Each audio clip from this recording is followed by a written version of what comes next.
think, Kristen, one of the biggest areas that our viewers are going to be hoping that I'm asking you about is the changes to tax, investment, property.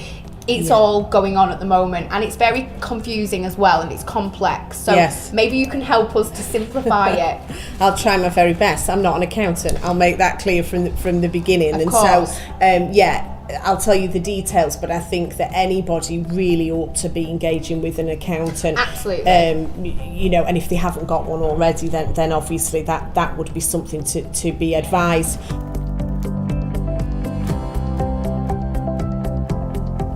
But basically the changes that came in, which have been to a certain extent controversial, and I know that there is you know, a whole campaign about axing the tax. The tenant tax. That's the one, yeah. Not the landlord tax, the tenant tax. Yeah, the tenant tax, not to be confused with a headline that was in the Daily Mirror a couple of years ago about tenant tax. So not that, this thing. So what it basically has said is that landlords now can only claim basic rate tax relief on what they call their finance, which in most cases will mean your mortgage. So before the changes, if you were a higher rate taxpayer, you could claim that higher rate tax relief on mortgage interest payments, and that has been changed so that you can only claim basic rate relief.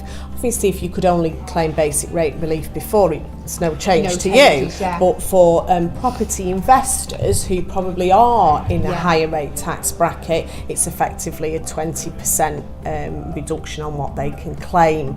Round about the same time, there's been a change as well of how profits from property would be calculated. Previously, you could automatically claim a percentage for wear and tear. So things like maintenance, decoration, etc. could be, you know, just classed as an ongoing expense. Of course, now it has to be properly documented, and you can only claim for exactly the work that you have had done. So it makes it a little bit more complex as well. But that effectively then, the combination of those things has meant that it's possibly not as efficient or profitable for people who've got property. I see.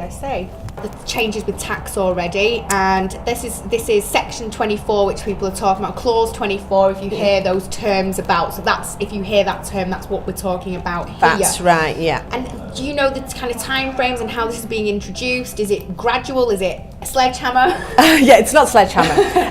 It's been phased in, basically, from, well, it's already in 2017. It's already being phased in.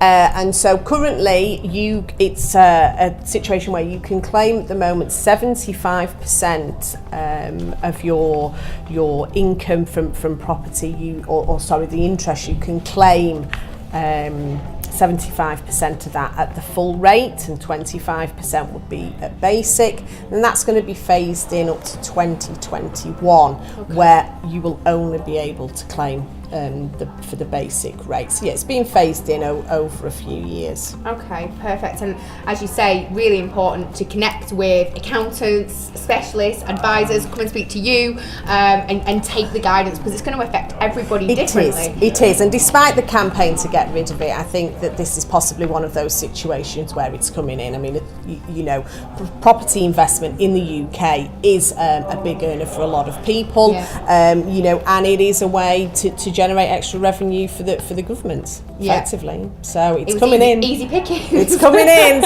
So yeah, it's how you deal with it. Have to prepare. Absolutely. That's it. But as we've talked about in other series with other specialists, you know, every problem that arises, there's always opportunities that come off the back of that too, and it's about looking at your own personal situation and how you can work with that.